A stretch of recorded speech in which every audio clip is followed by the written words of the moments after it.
This is crazy. This is crazy. This is crazy. How's the water? Exhilarating. I'm in deep. I'm in deep. From the very first moment, National Lampoon's Vacation revealed everything. This was not a pleasant holiday. This was a crisis strapped onto four wheels, a psychological portrait of a man's collapse disguised as chaotic laughter. But the truth is, what happened behind the camera was even more turbulent, perilous, and terrifying by far. Imagine this: a family comedy where someone actually died, near-death accidents were real, and an ending so insane it had to be banned from release. In one seemingly harmless scene, a leading actress nearly fainted from lack of oxygen, and the creator of the entire story, John Hughes, a genius tormented by his own struggles, quietly abandoned his brainchild, only to become a legend in his own right. These are the buried secrets, the fragments of memory never mentioned in any film review. Hidden inside that chaos was an original ending that was sealed away, an ending involving kidnapping, real guns pointed at people, and a hijacking on the flight home. An ending so horrifying, the studio had to spend millions of dollars to reshoot it, rewrite history, and conceal it from the audience. So fasten your seatbelt, because we are about to do something even the Griswold family could never imagine. We will not simply drive to Wally World. We will break through the screen itself, turn over the torn-out pages of the script, and step into a backstage journey overflowing with deranged secrets, where a seemingly simple comedy transformed into an immortal requiem for the collapse of the American dream. 1. The buried ending. Forget the image of the Griswold family finally stepping through the gates of Wally World, gleefully boarding dazzling roller coasters. In truth, that was nothing more than a hastily patched finale, a sedative given to the audience after the original version had left them frozen in their seats. The first ending, written by John Hughes and filmed by Harold Ramis, was something entirely different. It was dark, surreal, and chaotic enough to stand alone as a film of its own. In the original script, the moment the gates of Wally World slammed shut was the ultimate breaking point, but instead of holding a BB gun to threaten a lowly security guard, Clark Griswold went further. He no longer simply wanted entry. He wanted revenge. The Griswold family drove their battered truckster straight to the lavish mansion of Roy Wally, the mogul behind the amusement empire. They burst into a corporate board meeting being held in the backyard. Before the stunned eyes of directors in fine suits, Clark pulled out a gun. Not a BB gun, a real firearm. He took Roy Wally and the entire board hostage, forcing them to become unwilling entertainers.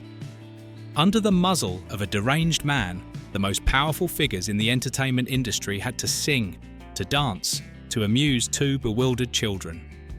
It was vengeance that was both grotesque and chilling. But the madness did not stop there. Police arrived, and Clark was arrested. The audience thought the story would end with the poor father sitting behind bars, until an unthinkable twist struck. The mysterious blonde in the red Ferrari, the figure haunting Clark throughout the trip, suddenly appeared. She turned out to be Roy Wally's daughter. With a few persuasive words, she rescued Clark from prison. The next scene, the Griswold family aboard their flight home, wearing Wally World hats as a mocking trophy. Yet peace did not last. Clark, still consumed by obsession, erupted in a panic mid-flight.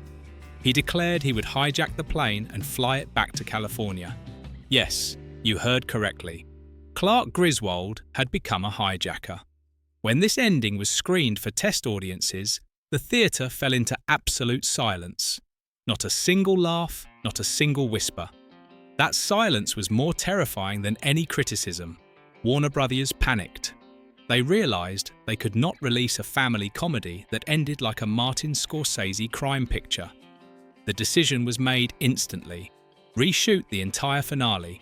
Millions of dollars were spent rebuilding the Wally World gates, hiring John Candy as the friendly security guard, and crafting a cheerful, safer conclusion.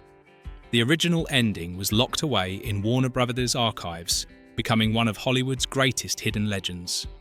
2. Almost suffocated by a steamy scene. Not every danger in Vacation came from the script. Sometimes, disaster arose from an entirely unexpected source, a faulty water heater. Recall the hotel scene where Ellen, played by Beverly D'Angelo, tries to seduce Clark in a hot tub filled with steam. On screen, it was a moment both comedic and sensual, but behind the camera, it became a nightmare. To create the thick steam effect, the set crew turned the bathroom water heater to maximum. The small room quickly transformed into a suffocating sauna. Under the blaze of stage lights, the temperature soared and the oxygen supply began to thin. Beverly D'Angelo, submerged in the bubbling hot water, started to feel dizzy. She forced herself to stay in character, smiling and delivering lines, but inside her head, everything was spinning. Breathing grew difficult, her heartbeat raced, and her vision blurred. She was on the verge of passing out. The most frightening part was that no one on set noticed. Everyone was too focused on the shot. Only when the director called "cut" was she able to escape the suffocating steam, gasping for breath and struggling to regain consciousness. That scene, one of the funniest in the film, had nearly turned into a tragedy behind the scenes. 3. The scene of the dragged dog. If the original ending was a hidden nuclear bomb, then the scene of the dog Dinky being dragged was like a grenade exploding right on the censor's desk. In the script, the setup seemed simple. Clark, in his constant absent-mindedness, forgot to unhook the dog's leash from the rear bumper before driving off. Miles later, a police officer stopped the car to deliver horrifying news. When this sequence was shown to Warner Brothers executives, they were horrified. "Impossible," they said. "The audience will turn against Clark. They will walk out. Killing a dog, even off-screen, is an absolute taboo in a comedy." They demanded the scene be cut at once, but Harold Ramis and John Hughes saw something entirely different. To them, it was not cruelty, it was truth. The truth of a man crushed by pressure. Someone so consumed by his own collapse that he forgot the very existence of a fragile creature depending on him. This was not the act of a villain, but the symptom of a soul coming apart. A fierce battle erupted. The studio insisted it was a mistake that would destroy the film. Ramis and Hughes argued that it was the very heartbeat of the story, and in the end, they won. The scene stayed. The audience laughed. Not comfortably, not freely, but guiltily. Yet they still laughed. Because the joke was never about the death of the dog. The joke was about Clark. 4. A thunderous blow. Some of the greatest cinematic moments are not born on the page but out of chaos on set. In National Lampoon's Vacation, one fortunate accident created a scene that was both dark and ruthlessly funny. It was that fateful instant on the highway when Clark Griswold, the seemingly model father, was pulled over by a motorcycle cop. His crime? Carelessly tying the family dog to the rear bumper and dragging it for hundreds of miles, leaving nothing but the leash. The script only called for a brief explanation. But once the cameras rolled, something unexpected happened. Chevy Chase did not merely play Clark, he became Clark. With awkwardness tangled in wounded pride, he began improvising, scrambling to justify an act that could never be excused. "It wasn't really that serious," he stammered, as though it were a minor mishap. Opposite him, James Keach, as the officer, responded with dead silence. His face became a canvas of horror, disgust, and stunned disbelief at Clark's absurd indifference. He didn't need to act. He simply reacted. That collision, one man desperately trying to normalize horror, the other struck mute by shock, turned the scene into a piece of psychological comedy. Harold Ramis, behind the camera, instantly realized he was witnessing a dark miracle. The moment wasn't in the script, but it eclipsed anything that had been written. He chose to keep it intact. That moment became the soul of the film, a supposed disaster that turned out flawless, proof that sometimes the sharpest comedy is found in the darkest corners of human stupidity. 5. the license plate. Throw that nearly caused a real accident. At the gas station, in a fit of rage, Clark ripped the rear license plate off the car. On paper, it was simply an act of frustration. But when Chevy Chase yanked the metal free, it slipped from his hands and flew like a dagger.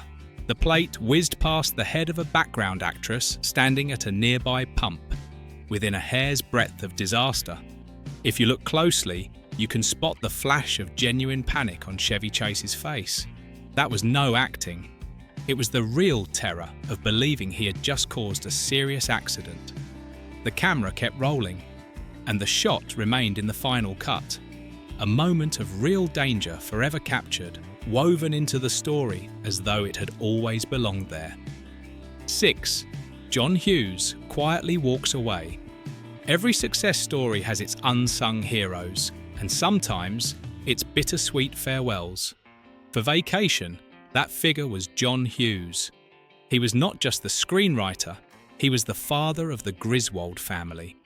During a snowstorm in Chicago, Hughes wrote Vacation 58, a darkly satirical short story that laid the foundation for the entire film. The original tale was told through the eyes of Rusty, the son, offering a perspective both innocent and razor-sharp about the falseness of family holidays. But when Hollywood stepped in, everything changed. The focus shifted from Rusty to Clark, from Hughes's subtle satire and hidden melancholy to the broad antics of Chevy Chase. Hughes stayed on to write European Vacation, but his heart was no longer in it. He felt his creation had been twisted into something unrecognizable. There was no explosive fight, no press announcement. Hughes simply slipped away. And in that silence, he was reborn. He picked up the camera and began telling stories on his own terms. 16 Candles, The Breakfast Club, Ferris Bueller's Day Off, Home Alone. His legendary legacy was built on the foundation of that departure. The Griswolds made him famous, but leaving them made him eternal. 7. Mistreatment of a child actor. The set is a pressure cooker, and fame is a flame that can warm or burn. Chevy Chase, the star of Vacation, felt both. In the 1980s, he was the king of comedy, sharp, quick-witted, brimming with confidence that often bordered on arrogance. But that confidence sometimes hardened into coldness. Crew members recall days when Chase's mood grew dark, when his barbed remarks lost their humour and turned biting. Years later, in a rare moment of reflection, Chase openly confessed to one of his greatest regrets: the way he treated Anthony Michael Hall, the boy who played Rusty. Hall was just a teenager then, full of admiration for his idol, always seeking acknowledgement. What he received instead was indifference, or curt dismissals. "I didn't treat him well," Chase admitted. "I was too wrapped up in my own ego." They eventually reconciled, but that moment was gone forever. The scar, however, remained. 8. A script. Thrown in the trash for being too cruel, before becoming a smash hit, Vacation was once a script Hollywood rejected outright. When producer Matty Simmons first placed the draft on the desk of Paramount, one of the most powerful studios, the only response he received was a firm shake of the head. Executives read it and saw nothing but chaos. "Too dark," one remarked. "Too fragmented," another added. And then the final judgment: too cruel. They could not grasp the structure. Why were the events so disconnected? Why was the main character so unlikable? To them, it wasn't a movie, just a string of unpleasant episodes. The script was tossed straight into the trash, but Simmons did not give up. He brought it to Warner Brothers, and there, different eyes saw what Paramount could not. They did not see disorder, they saw the messy truth of life. They did not see cruelty, they saw biting honesty. They bet on the chaos, and that gamble delivered a resounding victory. 9. The scene that embarrassed the director himself. A great artist always carries the ability to critique himself. Harold Ramis, the director of Vacation, was no exception. Though proud of his work, years later Ramis admitted to one scene that filled him with deep regret. It was the sequence where the Griswold family wandered into a poor neighborhood in St. Louis and were scammed by a group of black residents. In the film, it was staged as comedy, but Ramis confessed that the scene relied on racial stereotypes, lacking the sensitivity and nuance it should have had. "That was the most politically wrong scene I ever did," he said in a DVD commentary. "It did not represent my true voice." He explained that the reckless and sometimes mean-spirited tone of National Lampoon had overshadowed his own sensibilities as a filmmaker. Ramis's admission stands as a powerful reminder that culture constantly evolves. What once passed as humour can later become a source of shame. 10. The monster car that became an icon. The hideous green Wagon Queen family truckster was no accident. It was deliberately designed as a parody of American car culture. Fake wood panelling, sickly green paint, and 8 utterly useless headlights. A massive joke on 4 wheels. Yet ironically, audiences adored it. That grotesque car became a cultural icon, a symbol of disastrous yet unforgettable family road trips. Even today, die-hard fans still hunt down old Ford station wagons, repaint them, slap on fake wood panels, and drive the monstrosity across the country as if heading to Wally World. 11. Cousin Eddie. Based on a real person. To embody the bizarre Cousin Eddie, Randy Quaid hardly needed imagination. He simply drew inspiration from an actual relative, a Texas man with flamboyant mannerisms, bizarre conspiracy theories, and a piercing stare that unsettled everyone. The trademark neck scratch, the carefree grin, the refusal to blink in awkward silences, all came from real life. Quaid performed the role with absolute seriousness, never winking at the audience. That seriousness made the performance extraordinary. Cousin Eddie wasn't just funny, he was unsettling because he felt frighteningly real. 12. The poster. That brilliantly deceived audiences look at the original Vacation poster. Clark Griswold stands tall like a mythic hero, muscles bulging, clothes torn, tennis racket raised like a sacred sword. Around him, beautiful women cling while explosions rage in the background. The artwork was painted by Boris Vallejo, a legend of fantasy illustration, famed for Conan the Barbarian. It was a deliberate trick. The studio wanted to parody the overblown style of epic action posters, portraying Clark as a heroic warrior, even though he was merely a middle-aged father teetering on the edge of collapse. The ruse worked brilliantly. People may not have known what the film was about, but they remembered the poster. It promised grandeur, yet the movie delivered chaos. 13. A supermodel. Frozen on set.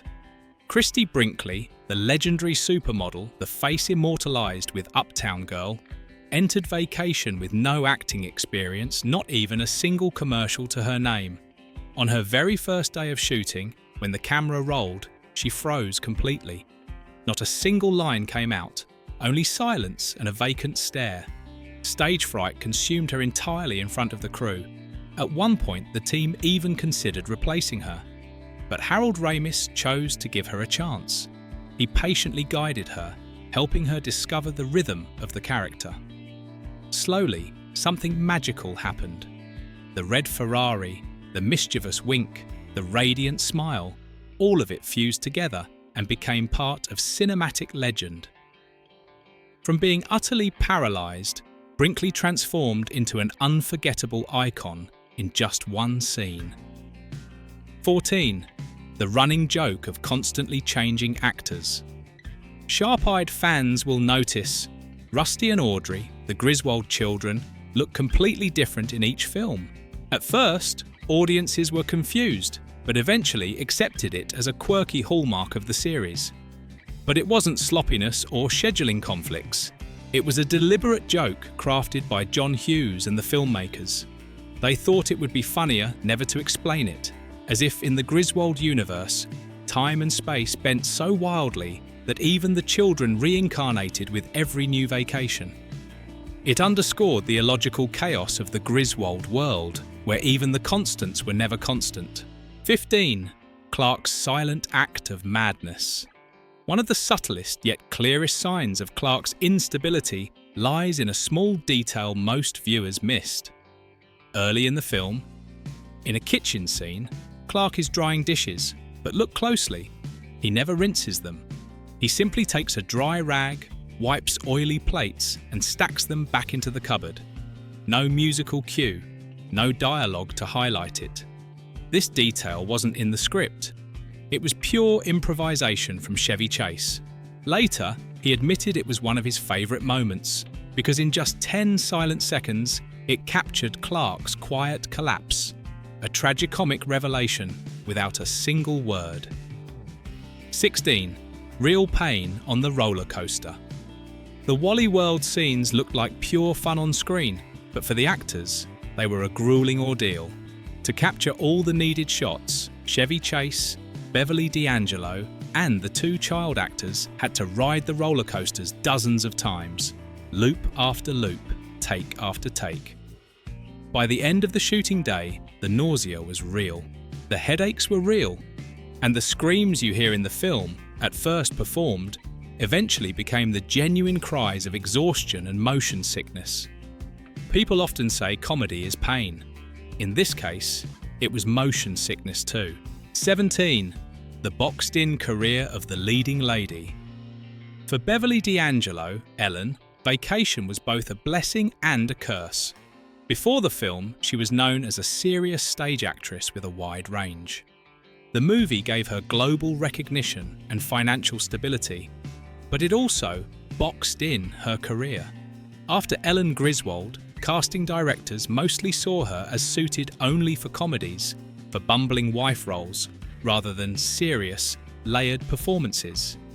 She admitted the film changed her life, but it also forever changed how Hollywood viewed her, a price many comedic actors have had to pay. 18. Chicago becomes John Hughes' signature. In John Hughes' original short story, the Griswold family hailed from Detroit, his own hometown.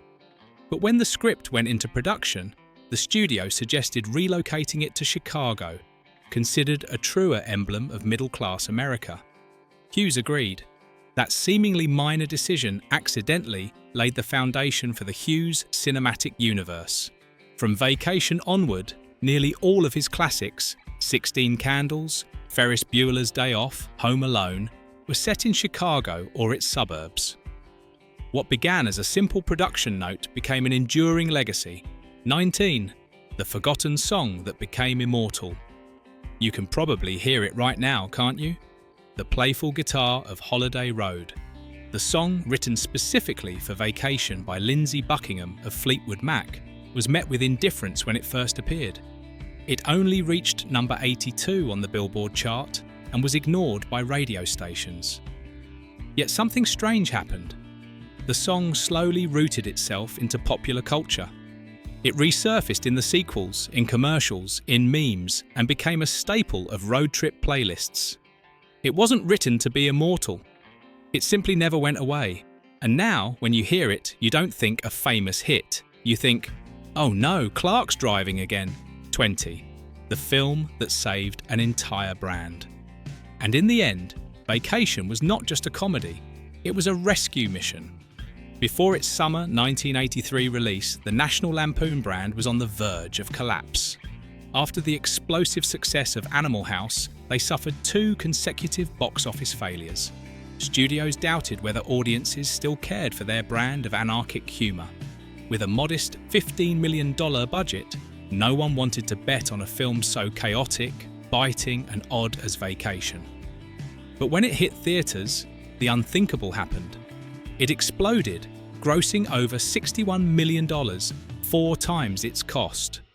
It catapulted Chevy Chase back to stardom and, more importantly, saved National Lampoon. It proved they were still alive and dangerous. This was not just a box office win, it was a resurrection, and it succeeded brilliantly. So, what exactly is National Lampoon's Vacation? It was never just a comedy. It was a lesson in turning chaos into art. It proved that mistakes, reckless decisions, Rejected scripts and near-catastrophic accidents can sometimes be the very ingredients that create a classic. Clark Griswold was not simply trying to take his family to an amusement park. He was chasing a phantom, the dream of the perfect American vacation, a dream that never truly existed. Behind every joke was exhaustion. Behind every shot was a creative gamble. And perhaps that is why the film still resonates today, because beneath all the layers of chaos, it never stopped being human. So next time you hear the tune of Holiday Road, take a deep breath, grip the wheel tight, and remember, we are all just one wrong turn away from becoming a Griswold.